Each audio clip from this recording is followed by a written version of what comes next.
anak-anak, sekarang kita mulai materinya.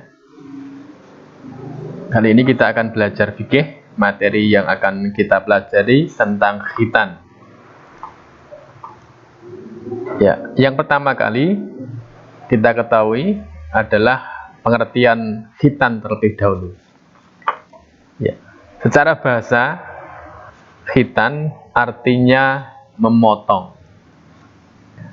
Secara istilah, khitan berarti memotong kulit yang menutupi ujung kemaluan laki-laki atau disebut dengan khulfah atau kulub. Selanjutnya kita akan belajar tentang sejarah singkat khitan. Ya.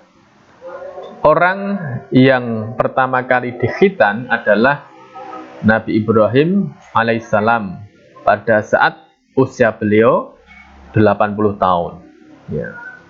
Kemudian dilanjutkan oleh Nabi Ismail alaihissalam sampai Nabi Muhammad sallallahu alaihi wasallam.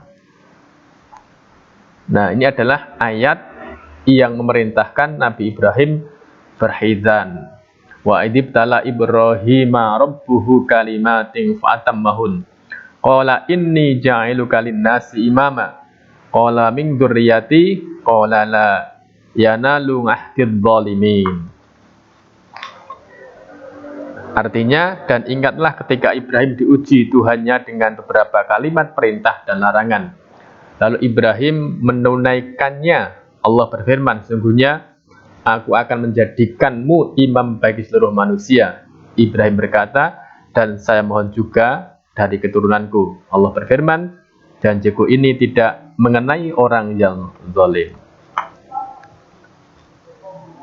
Nah, sekarang tentang khitannya Nabi Muhammad sallallahu alaihi wasallam itu ada beberapa perbedaan pendapat. Ada yang berpendapat Nabi Muhammad sallallahu alaihi wasallam dikhitan oleh kakeknya Abdul Muthalib.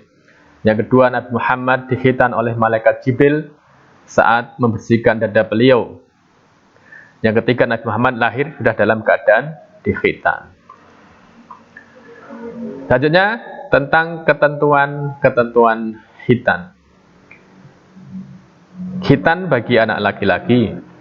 Ya, khitan bagi anak laki-laki meliputi pangkal kulub atau kulit yang menutupi pucuk al-kelamin anak laki-laki sehingga tidak ada sisa yang menggantung. Sehingga ketika buang air kecil tidak ada lagi sisa air seni yang menempel. Kemudian khitan bagi anak perempuan.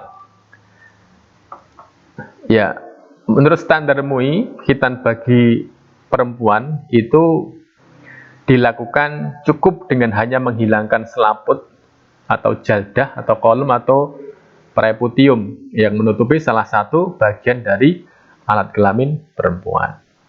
Khitan perempuan tidak dilakukan secara berlebihan seperti memotong atau melukai alat kelamin yang mengakibatkan dharar atau kerusakan. Ya.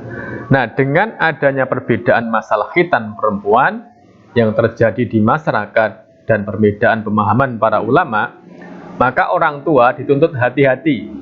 Ya, perhatikan beberapa ketentuan berikut. Yang satu, memilih ahli khitan yang paham betul tentang tata cara dan batasan khitan perempuan. Dua, sebaiknya memilih ahli khitan perempuan.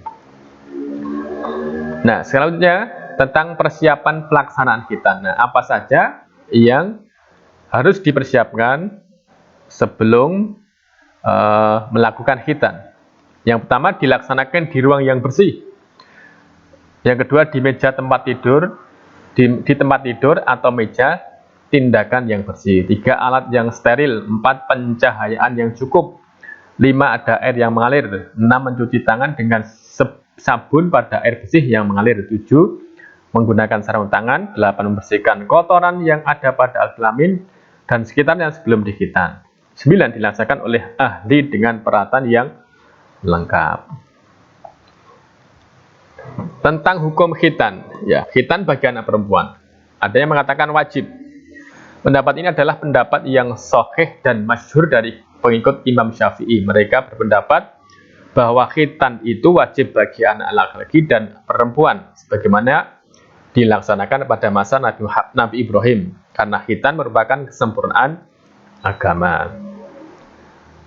Ada yang berpendapat sunnah. Ini merupakan pendapat sebagian pengikut Imam Hanafi dan Imam Malik. Sejumlah dalil bahwa khitan untuk anak perempuan merupakan sunnah dan merupakan syiar agama Islam. Ya.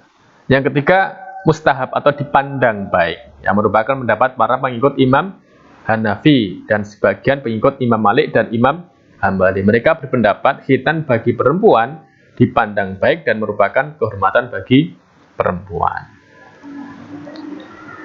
Ya, sekarang waktu pelaksanaan khitan. Ya, ada waktu wajib, waktu sunnah, dan ada waktu makruh. Waktu wajib yaitu saat datangnya waktu balik bagi anak laki-laki yang berakal sehat dan berfisik sehat.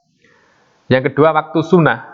Ya, mayoritas ulama sepakat bahwa waktu yang dimaksud adalah sebelum anak berusia balik. Nah, Imam Abu Hanifah dan Imam Malik menentukan bahwa waktu yang disunahkan anak berkhitan adalah usia 9-10 tahun atau anak mampu menahan rasa sakit ketika dikhitan. Ya, waktu makruh yaitu ketika kondisi anak kurang sehat atau fisik yang tidak memungkinkan menanggung rasa sakit.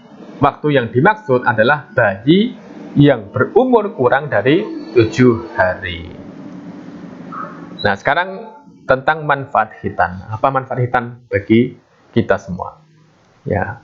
Yang pertama, mengurangi resiko kanker pada kelamin. Yang kedua, mempengaruhi kesuburan laki-laki. Yang ketiga, memudahkan laki-laki membersihkan alat vitalnya. 4, menurunkan resiko infeksi saluran kemih.